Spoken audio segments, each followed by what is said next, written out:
ကျွန်တော်ကတော့ရင်နွေးချမ်းလေးပါနှစ်ပိတ်နေလို့ပဲဖြစ်ဖြစ်ခေါင်းထဲမှာအုံခဲပြီးလေးလံနေမယ်ဆိုရင်ကျွန်တော်ကိုဖြည်းဖြည်းချင်းတောက်ပေးပါကျွန်တော်ကတော့မပြောသေးပါဝမ်းပြက်ဝမ်းလျှောဖြစ်ပြီးအားအင်ကုန်ခန်းနေမယ်ဆိုရင်ကျွန်တော်ကိုစားပေးပါကျွန်တော်ကတော့ပြားရည်ပါ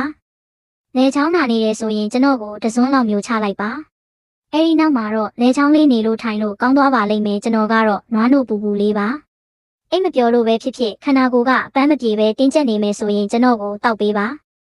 ကျွန်တော်ကိုရေထဲသာပစ်ချလိုက်မြုပ်သွားရင်လက်ဆက်နေတော့ပဲပေါ်လာပြီဆိုရင်တော့တက်တန်းကုန်ပြီပေါ့ကျွန်တော်ကငှက်ပြောသေးပါအညိုကွက်တွေပေါ်လာရင်ပိုချိုလာတာပါပုတ်နေတာမဟုတ်ပါဘူးကျွန်တော်ကအာလူးပါပန်းသီးတွေနဲ့အတူထားရင်လာပေါင်းများစွာခံတယ်အဲ့ဒီကထွက်တဲ့ gas ကကျွန်တော်ကိုအညောက်မထွက်အောင်တားပေးတာပေါ့ကျွန်တော်ကတော့ကြက်ဟင်းခါသည်ပါသွေးလေပတ်မှုကောင်းမွန်စေဖို့ပိုနေတဲ့တကြားဓာတ်တွေကိုဖယ်ရှားပေးပါတယ်ကျွန်တော်ကတော့အာလူးပါအစာအိမ်ထဲကအဆစ်ဓာတ်တွေကိုစုပ်ယူပေးပြီးရင်ပူတာတွေကိုတက်တာစေပါတယ်ကျွန်တော်ကတော့ဒိန်ခဲပါ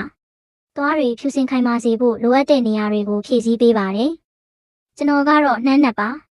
စံကေတာတွေနှက်မောင်ပြောင်လက်နေအောင်သပင်အမြစ်တွေကိုအယောင်တင်ပေးပါတယ်ကျွန်တော်ကတော့ကြာဆွဲပါလက်ဆက်တဲ့လေးကိုရှူရှိုက်နိုင်ဖို့အဆုပ်ကိုတန့်စင်ပေးပါတယ်